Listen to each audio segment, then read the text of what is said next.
So you guys believe it's 3,000 miles away? Well, hang on. D Marble, are you still there, mate? Yeah, I don't know. I just want to answer. Sorry, hold on. Sorry, Branty. To answer Jimmy's question, no.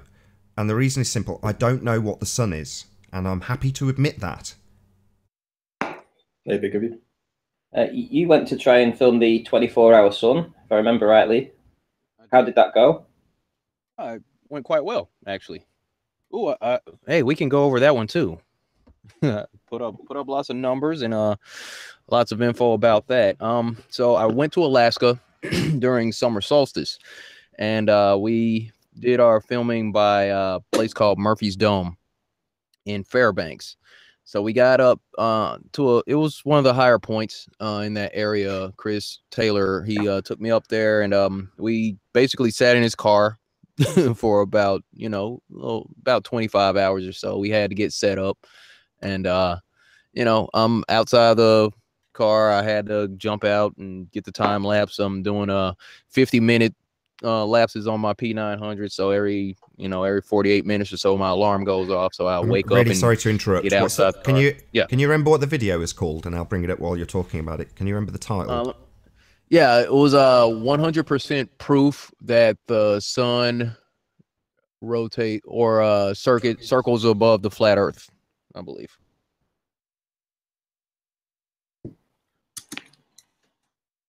Gonna go over that one. Oh, I've got it. Talk you through this one. That was a fun trip. That was a fun trip. Because you was there for a few days, weren't you? Yeah, I was out there for about 4 days, and yeah, it was got there that Wednesday, and we were out there that night. Then let me see, the next morning, yeah, it was just a few days. We only got about 5 hours of sleep in between missions, but it's all good. Let me see. Hey, that's one of mine. Is this the right one? All right. Yeah, I believe. Yeah, that's it. That should be it. So yeah, I just went through the first few minutes, going off of the things that we know, that the Earth is flat, that the Earth is stationary. Discussed about a little bit about the AE map, how that's one of the more commonly accepted maps, and gave an example of this, this diagram here, showing the sun and moon's circuit over the face of the Earth. Possible. At Rob Skiba. Yeah, possible, and that doesn't work, is it? Well, we'll see. And this is where I kind of did a subliminal shot at Jake. Jake who? Yeah. I know. Oh, don't worry. Yeah, I know. Sorry. Like, who's that guy? Yeah. But yeah, this is the video that I saw. It was from it was the midnight sun, and it looked like someone got a time lapse of it making a circuit. So I did a quick. This is from a live stream that I did at SeaTac before I got on the plane. That's just a few of the items that I had. I went and bought a couple new batteries, a couple new memory cards. I had to replace my camera. I got the equatorial mount, I believe it is. And that's my buddy Chris. What did Chris do? Plan. What did Chris? Why did he get a shout? He was the guy that hosted me the whole time. Actually, it was I ended up staying at his place. He came pick me up at the airport. He was out there in the car with me the entire time. So big shout out to Chris then. Sorry, we've got a new guest. Hey, is it SX? Can you hear us? I think he's a real person. I'm pretty sure we've had him on before. Sorry, you carry on, Daryl. All right, so this is just an example. I use dioptra to show my location, because people would say, well, you don't know if it's a 360, so I use dioptra here, pointing to the azimuth, showing whether or not you're doing a 360. I thought that would be a handy thing to have with this whole situation here in Alaska. So I start off the time lapses just by showing the time lapse, and this started at 11 a.m. Now at this point, you can see the sun went off into the distance. That was about 1 to 3 a.m. when it was at its lowest point. And even then, you could see that the sun actually did shrink in size as it went away, or it was smaller on the horizon when it was that time as opposed to where it is now. And I had to adjust the camera upward to follow the sun in the sky. Did you have a solar filter on? I did not. Okay, I see a problem. No. Same problem. Yeah.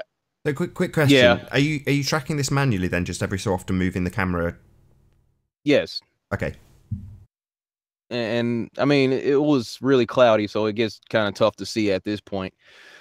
But yeah.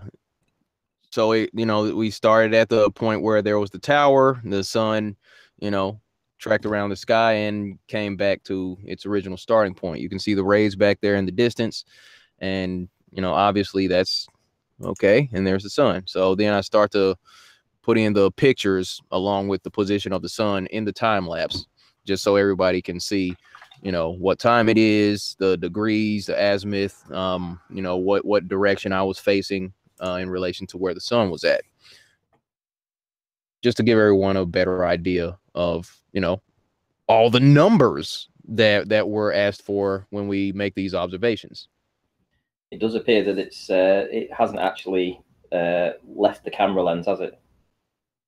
It didn't. I got the video zoomed in really close, and it only got about halfway down, when it got to its lowest point, and then came right back. And that was about 2 a.m, and the sun was visible, I believe, in South Africa at the same time. But, wow. Stuff that happens on a globe, I'm sure. Yeah, explain that, Alan. And also, there's a point right about, it might have been a little bit, let me see, it's 10 a.m. in this shot. Good that I got the timestamps here. I actually did a Facebook Live video, and I called Matt. He's in Yorkshire, in Fairfax, I believe. Or what is it? Fairfax? No, not Fairfax. Halifax, West Yorkshire. And yeah, that's where he was at. And I called him around 1 on Facebook Live on video, and he could still see the sun. It was about 10 p.m. Where he was at, and he could still see the sun. I could still see the sun high in the sky. And about 30 minutes later, I was able to get a guy in Australia by the name of Sammy. Got him on video, and he showed me the sun in Australia at 7 a.m. So the sun was visible in England, high above my head in Alaska, and also visible in Australia at the same time. But this is where the globies would say, well, that's because, the earth is tilted on its axis. You didn't know that. You're stupid. And just say that type of stuff. But come on. D-Marble, going back to that, you had the map on before. The sun moves roughly 15 degrees every hour. Yeah? Mm-hmm. Pretty much everywhere in the world. Yes. How would that work on a flat model then, or flat plane? Why would that not work on a flat plane? Because it only works in the North Pole. If you look at a circle and think out in your head, Anthony. No, because we all see the sun rise in the east, and we all see it set in the west, and they are the parameters. Well, we use the word rise, but it's actually, if it's flat and it's not really going up or down, it's moving across and closer to us. Yeah, so but it's not really a sunrise or a sunset. Towards us, rise in perspective. So it's not a bad phrase to use. It's devil's in the details sometimes. I think he's right, Anthony. What do you mean you think he's right? I don't think it makes any difference. I'm just trying to wind up, but the 15 degrees every hour everywhere in the world does not work on a flat plane. Simple. But do we agree that the sun rises in the east and sets in the west for everybody, right? There's no problem with that.